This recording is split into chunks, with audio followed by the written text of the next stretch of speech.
पोपटलाल पूरे दिल्ली शहर में बड़ी बड़ी डींगे मारने के लिए प्रसिद्ध था। साथ ही वो अव्वल दर्जे का पेटू भी था। उसकी इस आदत के चलते कोई भी आदमी उसे अपने घर भोज पर नहीं बुलाता था। फिर एक दिन पोपटलाल अपनी बहन के घर जाता है, जो दूसरे शहर में रहती थी। अरे पोपटलाल, बड़े दिनों के बाद तुझे मेरी याद आई। माय डियर बहना, तू तो जानती है मैं अपने कारोबार में कितना व्यस्त रहता हूँ।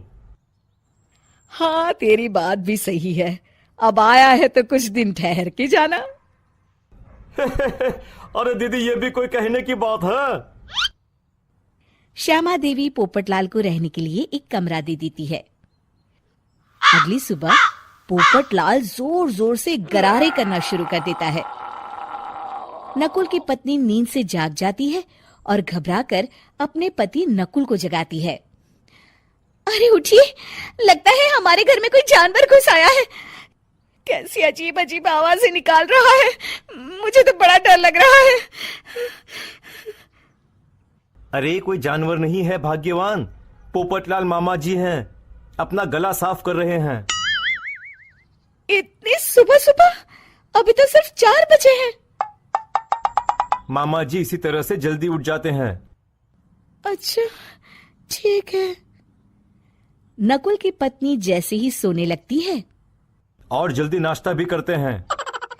क्या मतलब? मुझे अभी उठ के उनके लिए चाय नाश्ता बनाना पड़ेगा? हाँ। अरे मर गई रे, अब मेरा क्या होगा? फिर थोड़ी देर के बाद नकुल की पत्नी मामा जी के लिए चाय नाश्ता बनाने में जुट जाती है। अरे भाई वाह, बड़ी अच्छी खुशबू आ रही है।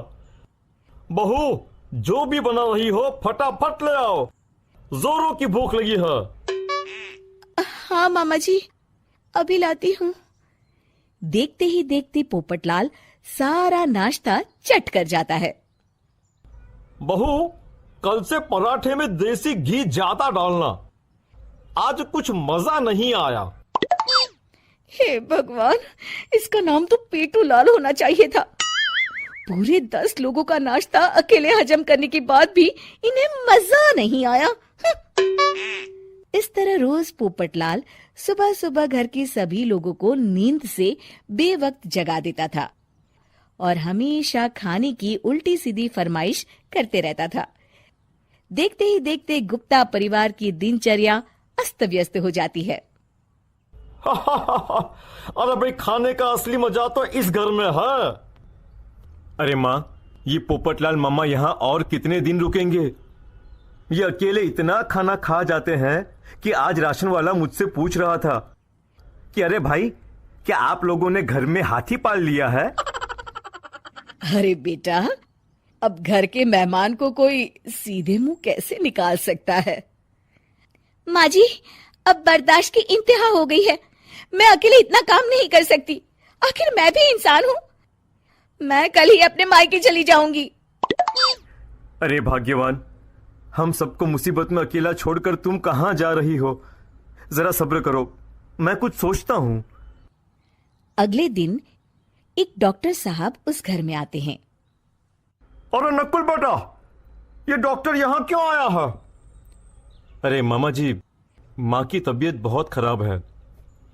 तबीयत तो खराब होगी ही, तुम लोग उल्टा सीधा खाना जो खाते रहते हो। देखो नकुल, मैं तुम्हारा फैमिली डॉक्टर हूं, इसलिए आज से मैं जो कहूंगा तुम सबको वही खाना रोज खाना पड़ेगा। आजकल कितनी बीमारियां फैल रही हैं, पता भी है तुम्हें? आज से तुम सब सिर्फ सलाद और करेले का जूस पियोगे, समझे? डॉक्टर अंकल, आप ठीक कहते हैं। पोपटलाल घबरा के, अरे क्या खाक ठीक है भांजे? ये डॉक्टर सीधे सीधे हमें घास फूस खाने के लिए कह रहा है। अरे मैं कहता हूँ भगा इस डॉक्टर के बच्चे को यहाँ से। अरे मामा जी, डॉक्टर साहब ठीक ही तो कह रहे हैं। इसी बहाने आपका इतना बड़ा पेट जो बाहर निकला हुआ है वो अंदर हो जाएगा। इस तरह गुप्ता परिवार रोज खाने में सिर्फ सलाद खाना शुरू कर देता है। बेचारे पोपटलाल का बुरा हाल हो जाता है। ये लीजिए मामा जी, ताजा ताजा करेले का जूस। अरे नहीं नहीं बहू, मैं मरने से पहले मरना नहीं चाहता। मुझे तुम लोग माफ करो। यह भेड़ बकरी वाली जिंदगी तुम लोगों को मुबारक हो। मैं तो चला यहां से। पोपटलाल अगले दिन ही घर छोड़कर चला जाता है। क्यों बेटा नकुल, मेरी अदाकारी कैसी थी? मजा आ गया डॉक्टर। आपने तो बॉलीवुड के कलाकारों को भी मात कर दिया। आपको तो ऑस्कर मिलना चाहिए। बेटा ये थोड़ा ज्यादा हो गया।